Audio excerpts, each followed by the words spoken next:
Tumsifu Yesu Kristo. Jubilei kuu mwaka mtakatifu 2025.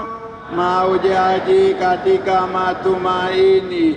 Mahujaji katika matumaini. Jubilei kuu mwaka mtakatifu 2025. Sinodi Jimbo Katoliki Moshi. Katika Kristo tusikilize na tufanye yote upya. Katika Kristo tusikilize na tufanye yote upya.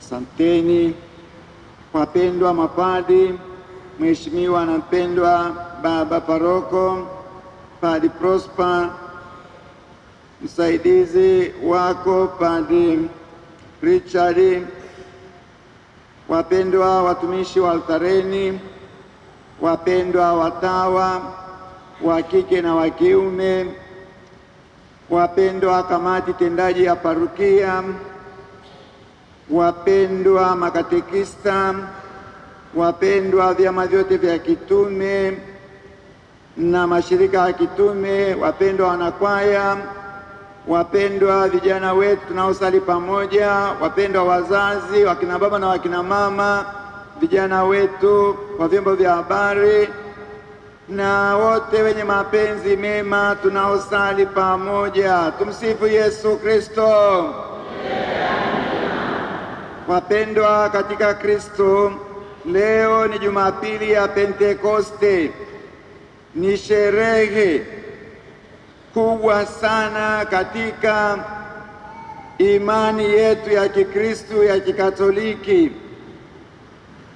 Leo kwa namna ya pekee tunajifunza kwamba Roho Mtakatifu ni wa lazima, ni zawadi muhimu ili tuweze kuielewa zawadi hiyo ya ukombozi na wokovu aliyotuletea Bwana wetu Yesu Kristo aliyefufuka kutoka wafu.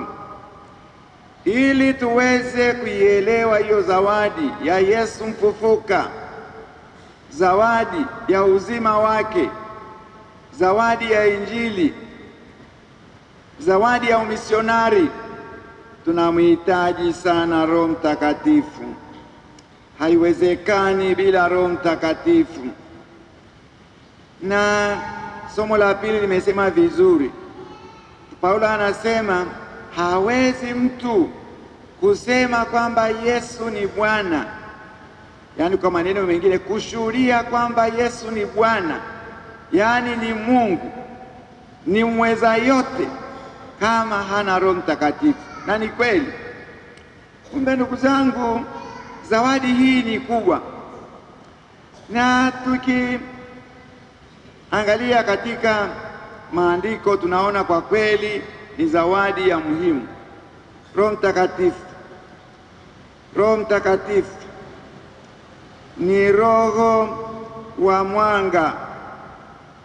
Roho wa mwanga analeta mwanga ili maagiza yatoke, mambo yawe angavu. Ni roho wa mwanga, ni roho wa ufahamu, understanding, ni roho wa nguvu, ujasiri, uimara na uthubutu.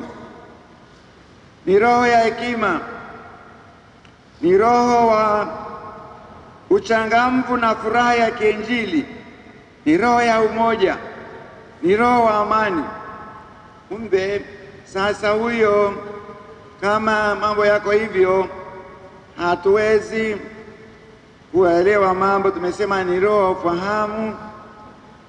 Katika yale mapaji 7 ya Roho Mtakatifu, nasema paji la kwanza ni hekima, akili, shauri, nguvu. Jamani, mbona tusaidiani? Tuanze tena. Yale mapaji 7 ya Roho Mtakatifu, ya kwanza ni hekima, akili, shauri, nguvu, imo, pada, uchaji wa Mungu. Sio mbaya sana, mupo. Hongereni sana. Wengine wameshasahau, lakini wengine kwa nyuma wanafanya sema kitu. Ni roho. Lazima tufahamu hayo mapaji na tuyaite daima na tuyachuchumie ili tuyapate, tuweze kuwa na ujasiri wa kumhubiri Yesu kwa maneno na matendo mahali popote tulipo. Kwa hiyo Roho Mtakatifu, Yesu mwenyewe, sikiliza anachosema juu ya Roho Mtakatifu. Yesu mwenyewe kwenye maandiko matakatifu amewaambia mitume katika ile Injili ya Mtakatifu Yohane, amewaambia huyo Roho msaidizi, huyo Roho Mtakatifu ambaye Baba atampeleka, atawafundisha na kuwakumbusha yote niliyowaambia. Hiyo ni Yohani sura ya 14 mstari wa 26. Yesu anaambia huyo Roho Mtakatifu, huyo msaidizi, huyo Roho Mtakatifu ambaye Baba atampeleka kwenu, atawafundisha. Atawafundisha. Roho Mtakatifu ni mwalimu wa kanisa. Roho Mtakatifu ni mwalimu wa katekesi. Katekesi yote, mafundisho yote makuu ya imani yetu, ya dini yetu, Injili takatifu hatuwezi kuyafahamu bila Roho Mtakatifu. Nasema atakapokuja msaidizi, huyo Roho Mtakatifu ambaye Baba atawapelekea, atawafundisha. Ni mwalimu, atawafundisha na kuwakumbusha. Mara nyingi sana binadamu ana hiyo tabia ya kusahau. Atayafanya yawe endelevu kwetu, katika mioyo yetu na katika akili zetu. Ndio kazi ya Roho Mtakatifu, yawe sharp, yawe clear, ili tuweze kuyashika na kuyatangaza. Yesu mwenyewe anasema hivi, atakuja, atawafundisha na kuwakumbusha. Kuna kusahau sana kwenu, atawakumbusha yote, ili mambo yote yawe wazi na yawe endelevu. Hapo kwenye Yohani hiyo sura ya 14 ule mstari wa 26 anasisitiza hilo.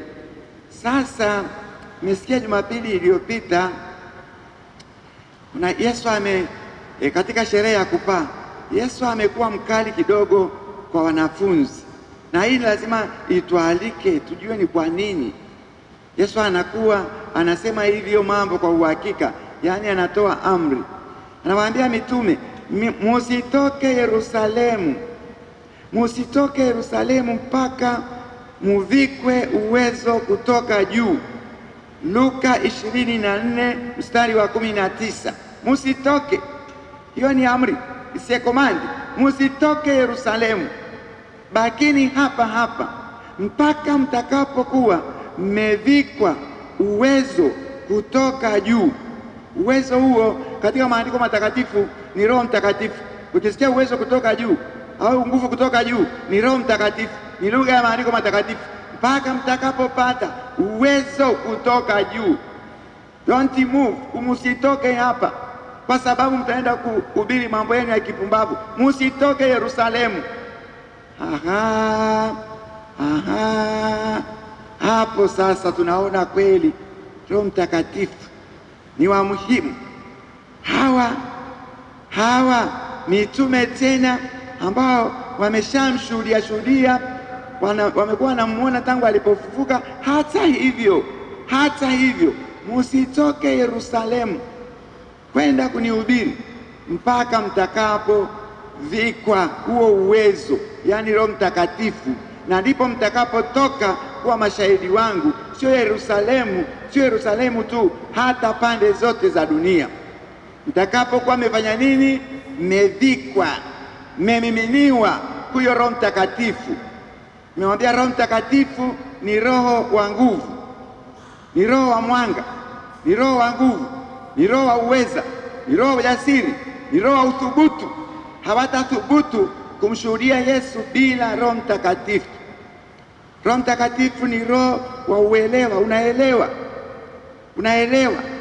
Lakini pia sasa anakupa nguvu, anakupa uimara, anakupa ujasiri, uthubutu, kusema mambo, kuyatamka mambo katika ukweli wake kama yalivyo. Sasa anasema msitoke Yerusalemu mpaka muvikwe huyo Roho Mtakatifu, na wakafanya hivyo.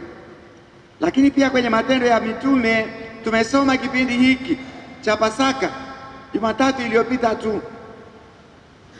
Paulo alipoenda kule Efeso akakutana na wanafunzi wanajiita wa Kristo.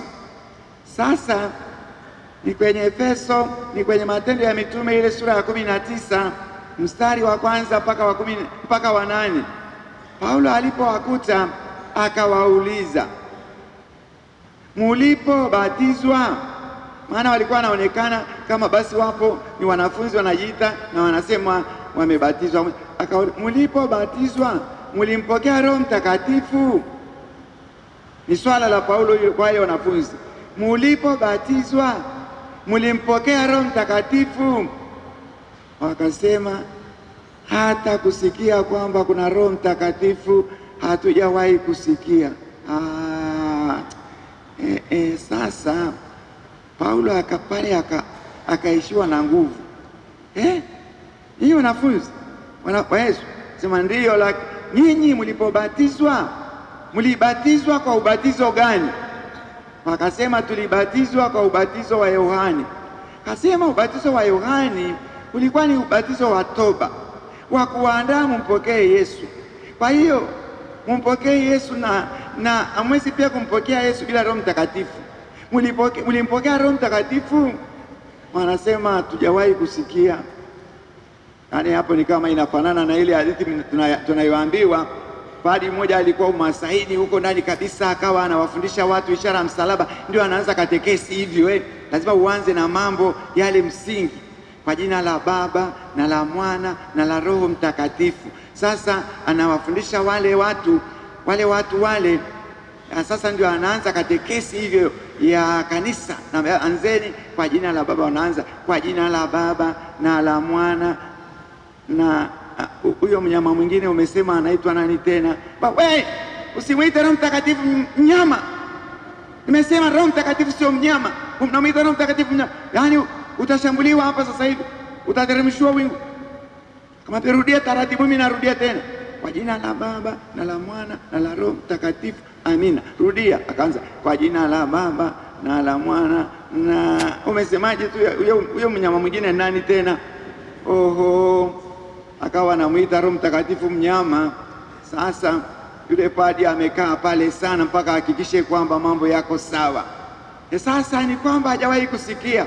Sasa Paulo anawauliza wa Efeso, nyinyi mulipobatizwa mulimpokea Roho Mtakatifu? Maana ni kitu msingi.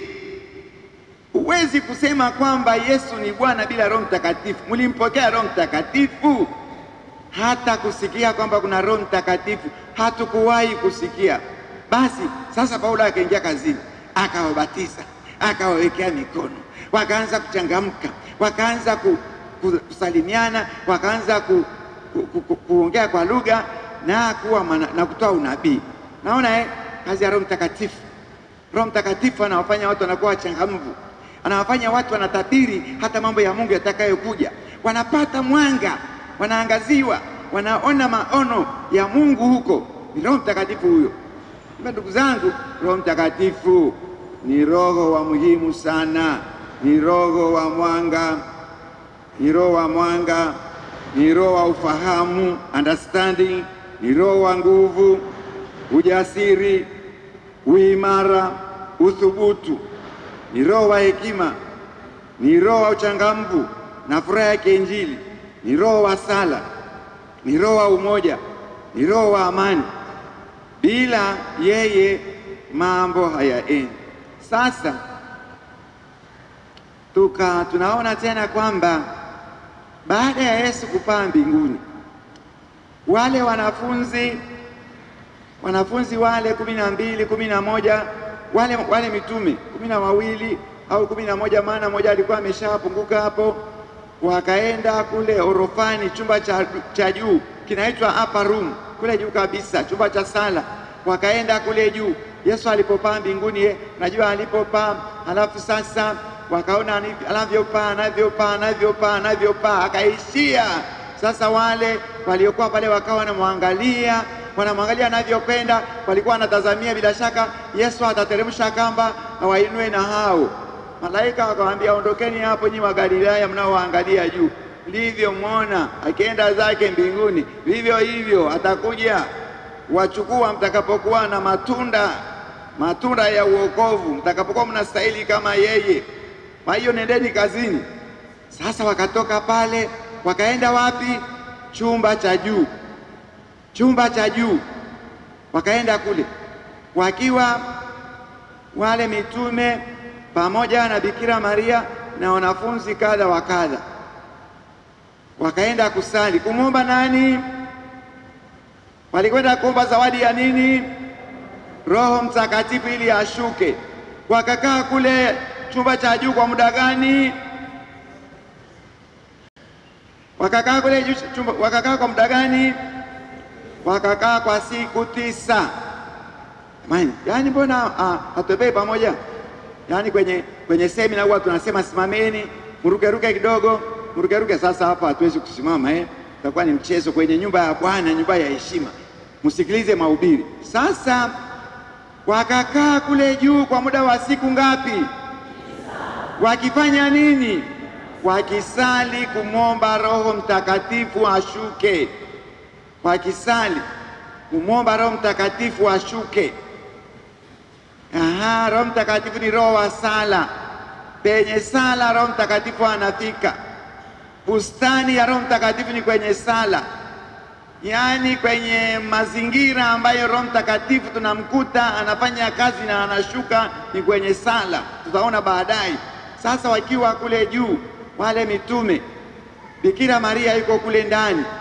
Ni lazima mfahamu ni kwa nini Bikira Maria amekwenda kwenye chumba cha juu kwa ajili ya kusali. Ni kwa sababu gani? Kwa sababu gani Mungu alipenda Bikira Maria aende? Yuko katikati ya mitume. Ni kwa nini? Namba moja, anakwenda kule kwa sababu alichukua mimba kwa uwezo wa nani? Ana experience, ana uzoefu wa Roho Mtakatifu. She has got an experience of the Holy Spirit. Anafahamu Roho Mtakatifu ni nani. Kwa hiyo Mungu anataka awe kule. Yaani wa mitume hata wanapohangaika, mbona yaani sasa tumechoka, mama yuko kazini tu. Kwa hiyo anakwenda kule kwa sababu yeye ana uzoefu wa Roho Mtakatifu. Alichukua mimba kwa uwezo wa Roho Mtakatifu. Kweli au uongo? Kweli au uongo?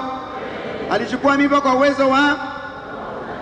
La pili, yuko kule juu akisali pamoja na mitume na wanafunzi kwa sababu yeye ni mama wa sala kwa asili yake tu. Kila unapomwona Bikira Maria muangalie, yuko katika deep prayer, sala za ndani kabisa, tafakari, anasali. Hiyo yuko kule juu kuimarisha mitume kwa sababu ni mama wa uzoefu, ana uzoefu na Roho Mtakatifu. Anafahamu Roho Mtakatifu alimtendea nini, na kule juu ni kama anawaambia mitume, msiogope, ni mpango wa Mungu, tukae kwanza hapa tusali mupate hiyo zawadi, maana mwezi kwenda kumhubiri Yesu mfufuka bila Roho Mtakatifu. Hayo wako pale, mama Bikira Maria yuko pale kwa sababu ya ni mzoefu wa Roho Mtakatifu, lakini mama wa sala. Lakini pia katika desturi za jamii zote za binadamu, palipo na mama, wakina mama, palipo na mama, jamani semeni kwa sauti maana hilo linawahusu. Palipo na mama likiharibika mara moja linakuwa sawasawa. Palipo na mama hapaharibiki neno. Katika jamii zote za watu, na mama Bikira Maria ndiye ameonyesha kabisa, kagonga muhuri kwamba alipo mama, alipo mwanamke mama, yaani mambo yanawezekana. Kwa hiyo yuko pale kushuhudia, kuwapa nguvu kwamba mambo yatawezekana tu. Something very special is going to take place. Tusiotoke hapa, tusitoke tusali. Palipo na mama hapaharibiki neno, na likiharibika litawekwa sawa mara moja. Palipo na mama, nauliza kwanza wakina mama tu, palipo na mama likiharibika ataliweka vizuri mara moja, litakuwa tu mama. Hiyo ni kweli kabisa. Hata kule nyumbani kama hakuna chakula, yani unakwenda njaa inauma, yani unamkuta mama pale, mara moja tu dakika 3 anaingia jikoni, mara moja mayai yamekuja, mayai na mkate hapo na chai.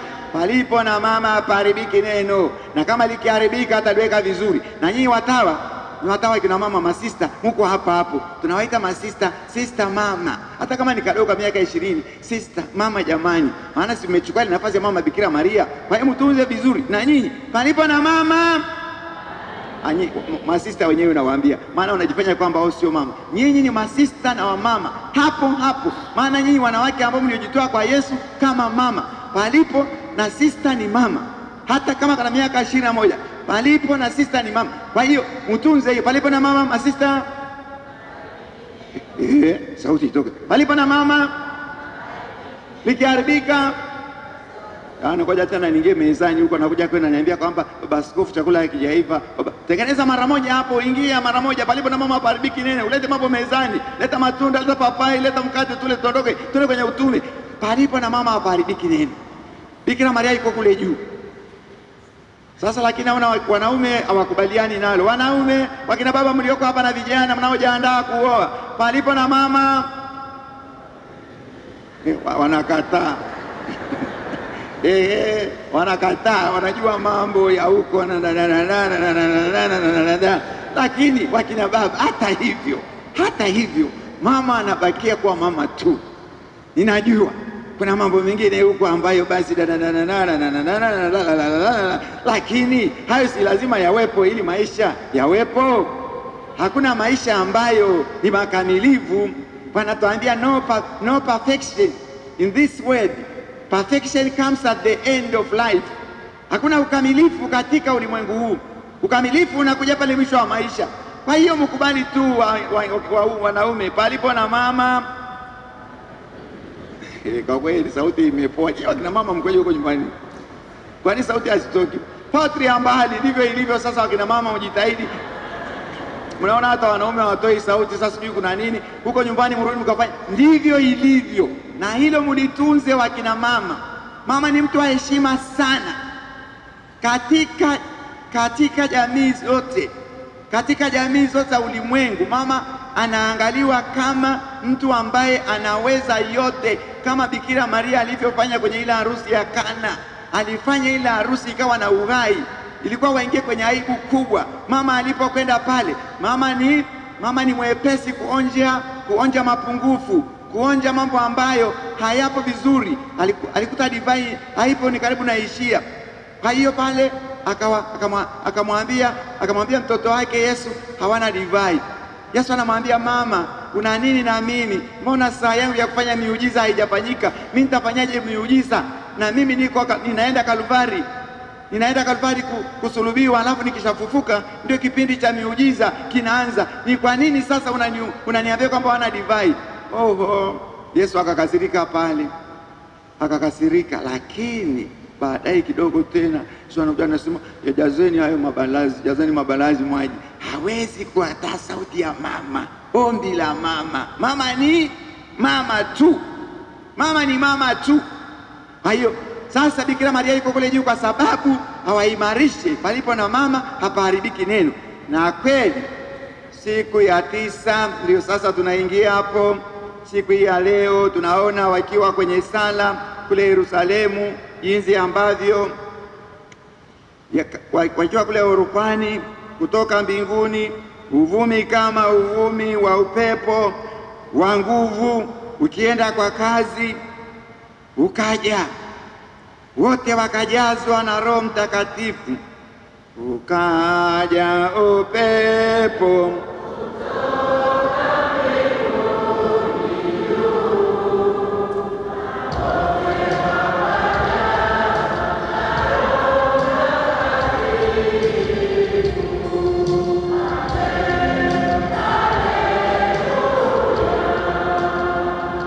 mimi pia ni mwanakwaya nani, yani najua kuna ni kuongoza taratibu, sio yani kama yani taratibu. Watu wa Roho Mtakatifu tunaenda taratibu. Sasa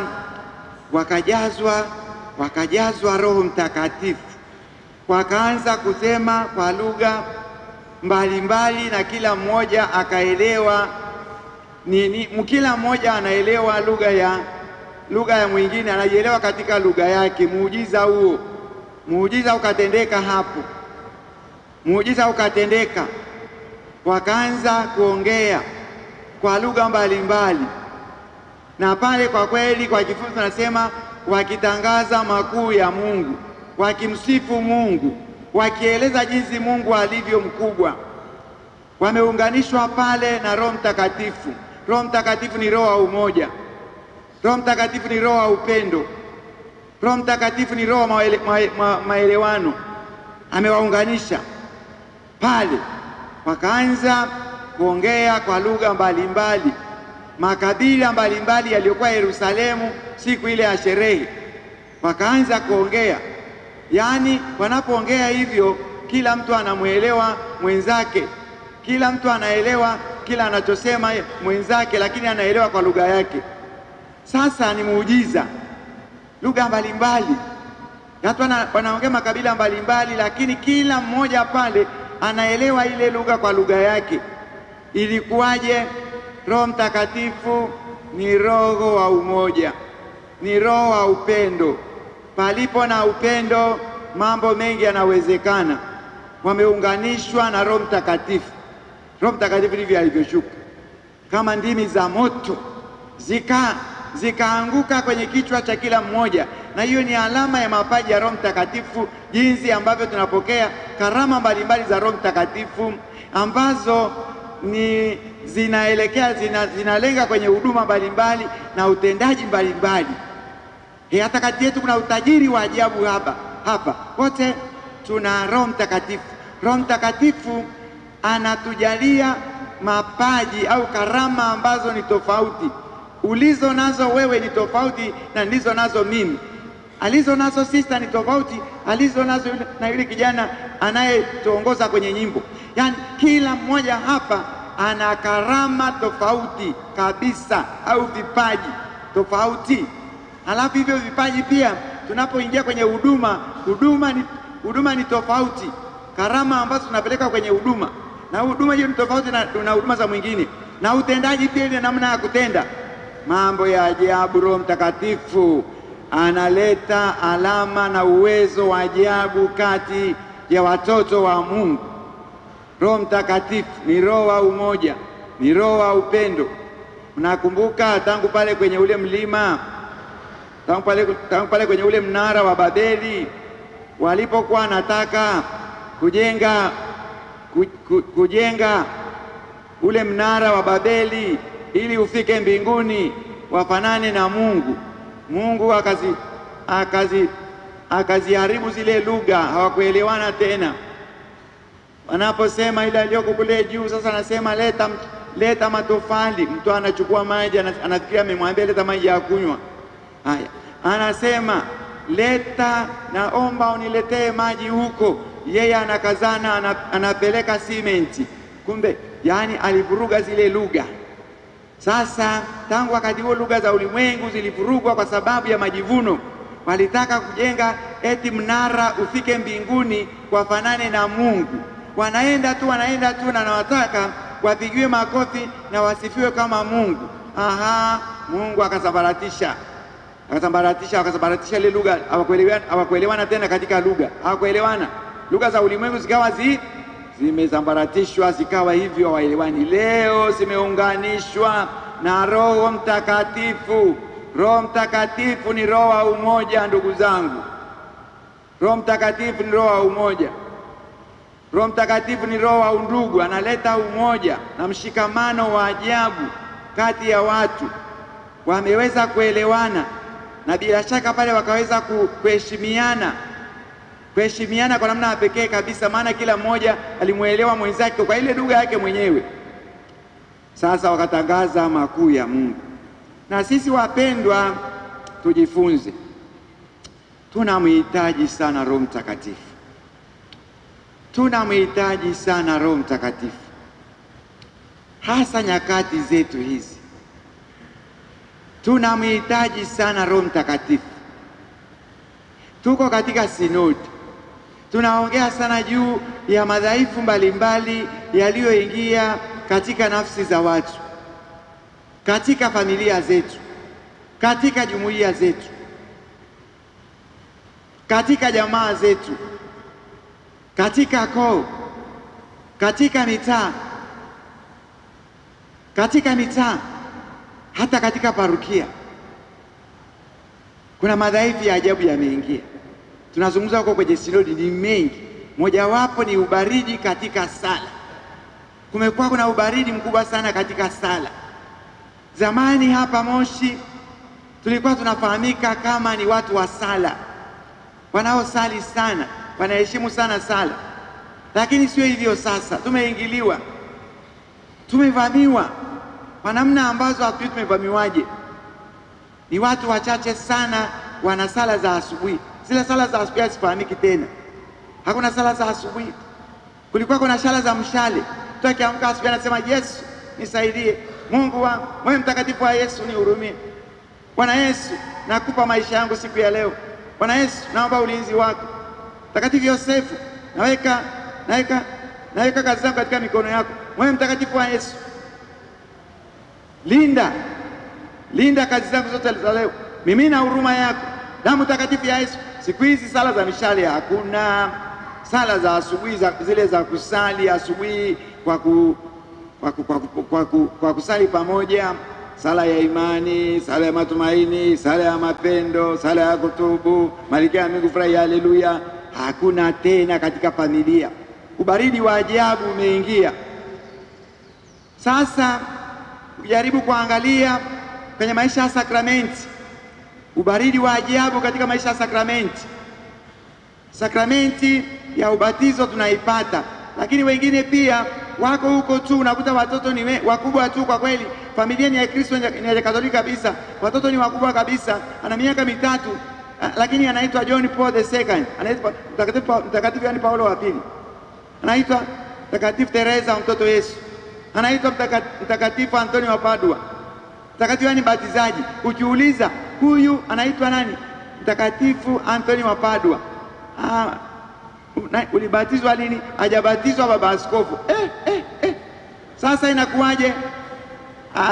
Yani si tunasema hivyo tu alafu tunaenda mbatiza. Oh Jesus. Sasa hapo ni nini tu? Ni nyumba ya Katoliki hii. Yani watoto, kuna mmoja anaitwa hapo Saint Teresa wa Avila, Mtakatifu Teresa wa Avila. Mwingine anaitwa mwingine anaitwa Mtakatifu Antonio wa Padua. Mwingine anaitwa Mtakatifu Yohane Batizaji. Sasa unauliza wameshabatizwa? Hapana baba askofu.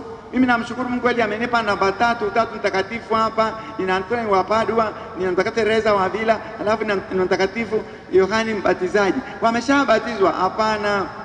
Sasa umetoa wapi hayo majina? Si huko baadaye tu baba. Oho. Unaona watoto wengine wako huko hawajabatizwa. Wengine unakuta kwamba wanamuita huyu unaitwa nani? Huyu anaitwa Petro nani? Petro Radi. Yaani wanaitwa Radi. Unamuita mtoto Radi. Mwingine anaitwa Francis Machupa. Kwa hiyo hata akianabatiza anataka aitwe Machupa. Yaani kuna vurugu zimeingia. Watoto wabatizwa. Yaani watabatizwa lini? Hakuna shida kweli. Nani amewapa ruhusa hiyo? Maana padri anasema kwenye ubatizo ndio jina linaanza kutumika hapa. Mama, wazazi, mmempa mtoto wenu jina gani? Anasema tumempa jina la Mtakatifu Antonio wa Padua. Na baba padri anasema Antonio wa Padua, nakubatiza kwa jina la Baba na la Mwana na la Roho Mtakatifu. Hapo mambo yanaanza. Hapa amekuwa sasa na amekuwa kweli anaitwa kweli ni Antonio wa Padua. Sasa Antonio wa Padua wewe umepata wapi? Na Mtakatifu Yohane Mbatizaji umempata wapi? Na Mtakatifu Teresa wa Avila umempata wapi? Nani amemwagia maji? Ni mambo yanayoendelea huko kwenye familia. Mwingine anaitwa tu majina ya ajabu, na mnapokuja kubatiza unataka abatizwe kama hilo jina ambalo mnaita, yani tunamuita ni Machupa John, Machupa. Kwa hiyo mimi niseme Machupa na kubatiza Machupa. Ni machupa ya soda, machupa ya bia au machupa ya konyagi? Yaani nibatize tu machupa na kubatiza kwa jina la Baba na la Mwana. Na nyinyi mapadi muwe careful. Hakuna kubatiza mtu machupa hapa, wala radi, wala ngurumo. Kweli ngurumo. Yaani anambatiza mtu Ludovico. Yaani ngurumo Ludovico na kubatiza. Ngurumo. Na atakuwa ngurumo kweli. Atakuwa ngurumo. Eti kwa nini unajua baba askofu alizaliwa wakati ambapo kulikuwa kuna ngurumo kubwa sana inapita ndipo nikajifungua. Sasa wewe ngurumo kabisa. Ngurumo ni majina ya ajabu yako huko. Hamtaki kutembea na kanisa. Mtoto anaitwa machupa, mtoto anaitwa ngurumo, mtoto anaitwa radi, mtoto anaitwa cheusi. Cheusi? Ndio. Sasa ni mambo yameingia. Tumeingiliwa na mambo ya ajabu, tunafanya mambo tu. Roho Mtakatifu atuongozi. Mahali ambapo hakuna Roho Mtakatifu kutuongoza katika taratibu za kanisa. Taratibu. Roho Mtakatifu ni roho wa mpango. Ni roho wa heshima na busara. Hekima. Kweli huwezi kubatiza mtoto namna hiyo. Sasa tunajifunza kwenye sinodi, kumeingia mambo ya ajabu katika familia zetu, kwenye nafsi za watu. Kuna ubaridi wa ajabu wa sala. Kwenye sakramenti ndio hivyo, ubatizo unahangaika. Tukija kwenye sakramenti ya kitubio ndio hapo tena. Wengi hapo hiki sakramenti ya kitubio. Kuja kwenye sakramenti ya ndoa, wengi sasa kweli unaweza kukuta nyumba ina vijana watatu wa kiume, wote ni masuria. Na mabinti wawili hapo, wote ni masuria. Kule nyumbani ni masuria tu. Ni masuria, ni harufu ya masuria tu kule nyumbani. Ukiingia tu pale ni masuria tu. Yaani kodi katika nyumba hii, yaani ni harufu ya masuria. Nyumba yote ni masuria. Sasa unawauliza eti, sasa kuna mpango gani hapa? Hapa namna gani? Mbona wote hamfuati taratibu za kanisa? We suria, we suria, we suria, we suria, we suria, we suria. Nyumba zote suria. Inakwaje? Anasema baskofu ndio fashion ya sasa hivi baba. Fashion ya kuishi bila sakramenti ya ndoa. Anasema alafu sasa mbona unahangaika hivyo baba? Mbona tuna watoto tayari? Kama ingekuwa kwamba Mungu amekasirika angetupa watoto. Haya, endeleeni kujitetea tu. Mujipongeze kwa maneno hayo. Ni mambo ya ajabu yameingia. Tumeshambuliwa. Tumeingiliwa. Yaani kumekwako na vurugu, kila mmoja anafanya mambo yake tu. Hakuna Roho Mtakatifu. Roho Mtakatifu ni roho wa sala, ni roho wa ibada, ni roho wa umoja. Sasa inakuwaje hapo? Kwenye jumuiya ndogo za Kikristo unaweza kwenda hapo, kuna wamama watatu, kuna watoto wawili. Tukikaa kidogo anakuja baba mmoja anayechechemea. Jumuiya ndogo ni za watu wanaochechemea. Anakwenda pale kuomba kuombewa. Na nyinyi mnaotembea vizuri, mwenye suti mko wapi? Baba askofu, not so necessary, so lazima sana. Mke wangu yuko kwa anatombea, mke wangu anasali sana baba. Na wewe tunaombewa baba. Sasa pale kuna nyimbo nyingine waimbaji wenye jumuiya ndogo za Kikristo. Kutakuta kuna nyimbo nyingine tunaimba pale. Kweli wakina mama tu, ni watoto wadogo. Wimbo unaanza na sauti ya 4. Sauti ya 4 ya wakina baba wanapaswa kuanza ile sauti, ni mtume nani? Sasa unakuta haiwezekani, mama anajishika hapo na kiti hapo, ni mtume nani? Hiyo sauti ni ya wanaume. Wewe mwanamume uko wapi? Unatesa jumuiya, unalitesa kanisa. Where are you?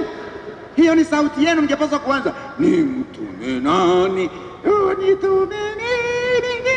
Sasa nyinyi muko wapi? Where are you? Na unafanya nini kikubwa kuliko kumsifu Mungu? Matendo makuu ya Mungu yatangazwe kwa sababu yako. Haya, sasa tuko hapo tunaadhimisha Pentekoste yetu 2025. Kuna mambo ya namna hiyo. Yani hakuna mambo ambayo kweli unasema sasa kweli kanisa linapaswa kwa hivi. Asante Mungu. Kanisa hapa ni la sala. Kanisa hapa ni la sakramenti. Kanisa hapa ni la umoja, tunatembea pamoja. Kanisa ni la jumuiya ndogo za Kikristo ambazo ndiyo mtindo wetu sasa, ndiyo namna yetu ya kuinjilisha na uchungaji. Hani mahangaiko tu. Tuko kwenye mahangaiko makubwa. Mahangaiko makubwa sana. Mahangaiko. Sasa ukienda kwenye familia, unapobariki nyumba, kitu cha kwanza unachokuta pale sebuleni ni machupa ya bia, ni machupa ya pombe kali, sijui whisky, sijui nani, ndio yako pale. Angalia msalaba mahali popote ulipo, kule ndani uoni. Angalia hata sanamu ya Mtakatifu Yosefu, ya Mtakatifu Yesu Mama Bikira Maria, hakuna chochote. Haya, tunaingia huko ndani. Sema sisi tunabariki kila mahali, fungua. Hapana, hiki ni kitanda, ni chupa cha ndoa, fungua. Kwenye chupa cha ndoa ndio tunaingia, watoto wazaliwe vizuri. Aha, kule ndio ameweka hayo mambo yao, hataki uingie pale. Ndio ameweka chini ya mto huko, na hayo mambo yao yamefungwa fungwa. Kuna mchanga, kuna sijui kadamu ka kuku, kuna damu ya wamefunga, kuna kifurushi ambacho kimefungwa. Kwa hiyo hamtaki tuingie kule ndani tukaone. Kitanda cha chumba cha ndoa, si ndio tunabariki watoto wazaliwe mapacha, tupate watoto wengi? Kwa nini unaogopa tusibariki? Huko kuna mambo yenu, hamtaki waingie. Sasa kuna mambo, kuna ushirikina mkubwa sana, mkubwa. Hata sasa hivi tuko kanisani, lakini mkiniruhusu tu niambie baba askofu, unaweza kuangalia hata kwenye mifuko yetu, kwenye mapochi yetu, utakuta huko kwenye pochi kuna vitu vya ajabu. Kamkia, kasungura. Kweli, kamkia, kasungura, kairizi, kuna kadamu eti, kuna kajiwa ambako kako kekundu kabisa, wanasema ni damu ya simba. Damu ya simba, hakuna mtu atakayenigusa kwenye biashara yangu. Hakuna mtu atakayenigusa. Yaani kuna mambo yameingia kwa Wakristo. Sasa ndugu zangu, Roho Mtakatifu ni roho wa uchaji, ni roho wa uadilifu, ni roho wa usafi. Lazima tujikangue. Kumbe tunapoadhimisha sherehe ya leo, ningewaomba tuone kwamba tujifunze tena kwamba Roho Mtakatifu ana sifa hizo kuu. Kama tulivyosema, ni roho wa mwanga. Kuna magiza mengi sana yameingia katika mioyo yetu, katika familia zetu na jumuiya. Tuondoe. Tumkaribishe Roho Mtakatifu aliye roho wa mwanga, aondoe. Tumkaribishe Roho Mtakatifu aliye roho wa kuelewa mambo ya Mungu, tuelewe mambo ya Mungu. Tumkaribishe Roho Mtakatifu aliye roho wa nguvu na ujasiri, roho wa uthubutu. Tuwe na nguvu, tuwe na uthubutu wa kutetea imani yetu, uthubutu wa kutetea imani yetu, ujasiri wa kusema mimi ni Mkristo Mkatoliki, mimi siumbishwi, mimi nimebatizwa na ninataka niyaishi yale niliyoyaungama katika kanuni ya imani. Uthubutu, ujasiri, nguvu, hizo ni fadhila za Roho Mtakatifu. Tumwombe sana Roho Mtakatifu atuingize hapo.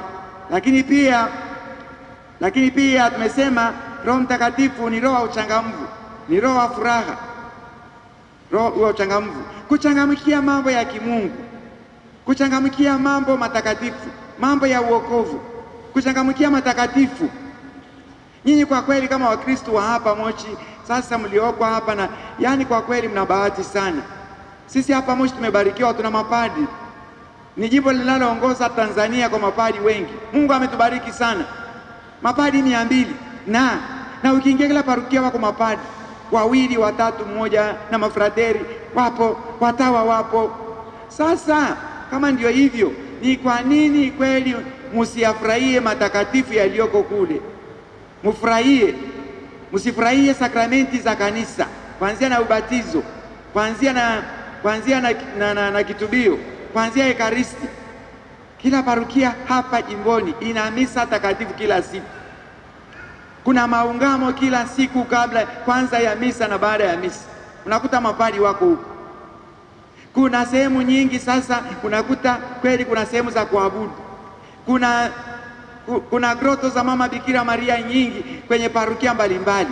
Huko ndio panapaswa kuwa kwetu. Tuyapende matakatifu. Roho Mtakatifu ni roho wa sala. Tupende kuamka asubuhi saa 11 tuje tukasali hapa kanisani. Hapa tumeanza zoezi kila siku ya Ijumaa saa 11 tuko hapa kuabudu ekaristi takatifu mpaka saa 12 tunafunga, ili mapadi waweze kuingia kwenye utaratibu wa siku wa misa. Sasa siku hizi mfahamu jinsi ulimwengu ulivyo sasa hivi. Masaa ya kuamka ni saa 10, saa 10:30. Unapaswa kulala saa 4, saa 10:30 amka, jiandae, anza siku yako na kanisani. kanisani. Yani saa 10:30 sasa hivi mnaona yani watu wengi wanasafiri usiku. Hata jana jioni tulikuwa na watu wa Dar es Salaam hapa wamekuja kutusalimia saa 10 saa 11 wakatuaga wakasema wana magari ya saa 1. Wana magari ya saa 1 kwenda Dar es Salaam, kwenda wapi? Kwenda Morogoro. Sasa mnaona ulimwengu wa sasa hivi hata usiku tunafanya kazi. Kwa nini usiamke saa 10:30, saa 11 huko kanisani kwa maungamo, kwa sala za asubuhi, kwa misa takatifu? Siku ya Ijumaa nimeshamwambia baba paroko, alika wa Kristo tujaze hii kanisa tukimwabudu kwa hiyo saa 1, tukimwomba msamaha wakati huu wa sinodi. Mapungufu yetu ni mengi, tuanguke magotini mbele ya sakramenti kuu kumwambia atusamee, asamee familia zetu, asamee mapadi, asamee watawa, asamee maaskofu, asamee waamini wote wa jimbo la Moshi, asamee asamee serikali zetu makosa yao, asamee ulimwengu wote. Maana sisi tuna muda wa kusali, tuna kanisa zuri la kusali kama hili, tuna wahudumu wanatuwekea Yesu wa Ekaristi pale. Sasa muko wapi? Misa takatifu ni dakika 30 tu, uko wapi? Maungamo mapadi wanajaa huko. Kwa nini matakatifu hatuyapendi? Hapa kwa abudu mimi nakwenda mara kwa mara, kuna watu wa ajabu tu tunawakuta pale. Kuna watu wengine sawa, nakuta hapa na masista hapa na pale na watu wengine hapa na pale, lakini watu wengi nawakuta pale ni kama wamechanganyikiwa hivi. Anakuja anajilaza hapo chini kabisa, anakuja mwingine ana manyole ya ajabu, unakuta yuko hapo kwa Yesu. Mwingine unakuta kwamba yani ana utulivu. Mimi najiuliza, hivi tulioalikwa kuja kuabudu kwa Yesu ni wale ambao wamechanganyikiwa kweli? Ni walevi? Ndio utakuta hapo wengi sana. Na sisi tuko wapi? Tuko wapi sisi? Tuchangamkie matakatifu, tuchangamkie matakatifu. Roho Mtakatifu ni roho uchangamfu. Tuchangamkie matakatifu, tuchangamkie neno la Mungu. Neno la Mungu tulisome na kulitafakari, na huko tunakutana na Roho Mtakatifu. Tena tuchangamkie jumuiya ndogo za Kikristo. Walipo 2 watatu na mimi nipo hapo. Jumuiya ndogo za Kikristo. Kweli mimi nakwenda kwenye jumuiya yetu ya Mtakatifu wa Yesu pale karibu hapo Uzunguni hapo. Yani kwa kweli kuna watu 11 siku nyingine, watoto siku nyingine, lakini nyingine pia nimeenda kwa kweli kuna mama 3, alafu mababa 2 wamekuja na fimbo wanaomba, wamekuja wanachechemea, wamekuja kuombewa. Sasa nikauliza ile jumuiya, wakaniambia na watu wengi tu, wengine wako sehemu mbalimbali kwenye ofisi kubwa tu, ni wafanya biashara wazuri tu, baba askofu ndio wanaotupa fedha hapa, wanatuinua mara nyingi. Sawa ndugu mpendwa, tunashukuru sana, utupe hizo fedha zijenge ufalme wa Yesu. Lakini na wewe kwenye sala, yani kutoa fedha tu, unasema kwamba mnadaiwa ngapi? Tunadaiwa 200,000 kwenye jumuiya yetu. Haya, peleka. Sawa, tunakushukuru sana, lakini tunakuhitaji wewe mwenyewe tukasali pamoja. Fedha hasina tija sana kwetu.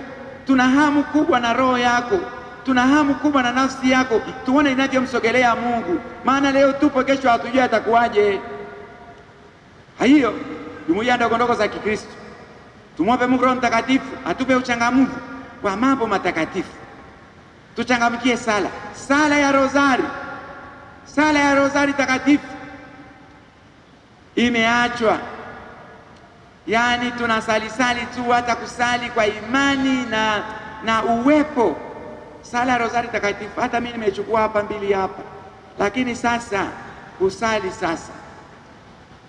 Tulikuwa kwenye ibada ya Bikira Maria wiki iliyopita, tukaanza kutembea na sanamu ya Mama Bikira Maria kutoka parokia Mama Teresa wakalikuta kule Mwika, tukaenda mpaka Mwika, tukaenda mpaka Mengwe, tukatoka Mengwe tukaenda mpaka kule chini kule karibu Lower Road, tukageuka tukaja parokia ya Ngoyoni, tukakaa pale sana. Lakini watu siku ile ni wengi wanajitokeza, na ujumbe uliotoka siku ile kwa mababa wa kiroho waliokuwa wanatulisha kule njiani, wamesema sala ya Rozari irudishwe.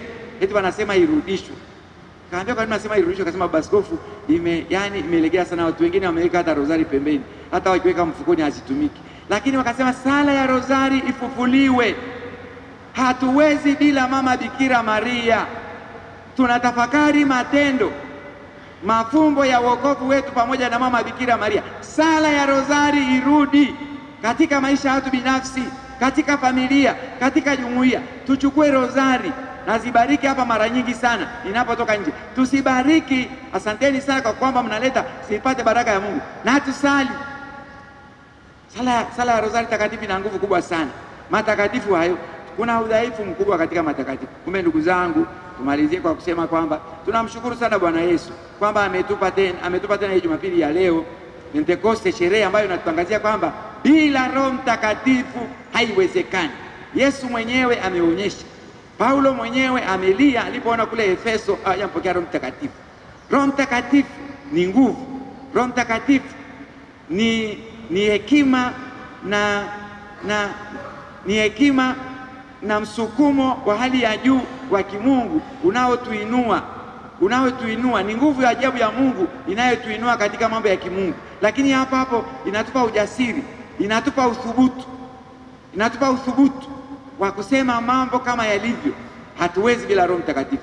Kumbe ndugu zangu, ninapowashukuru kwamba mmefika wengi asubuhi hii, ninapowashukuru pia bila shaka hapa kuna wengi mnaoendelea kujitahidi katika matakatifu, na waomba sana endeleeni na siku hii ya leo muombe Roho Mtakatifu awape nguvu zaidi, amimine nguvu zaidi ndani yenu, uchangamfu zaidi na furaha ya kwamba unapokuwa unafanya matakatifu, hapo ndipo nguvu yako iko na uzima wako uko hapo. Tufanye matendo mema yote kwa furaha, kwa uchangamfu na furaha kiinjili. Tumwombe Bwana Yesu atusaidie. Tumwombe Mungu Roho Mtakatifu atuinue. Tumsifu Yesu Kristo.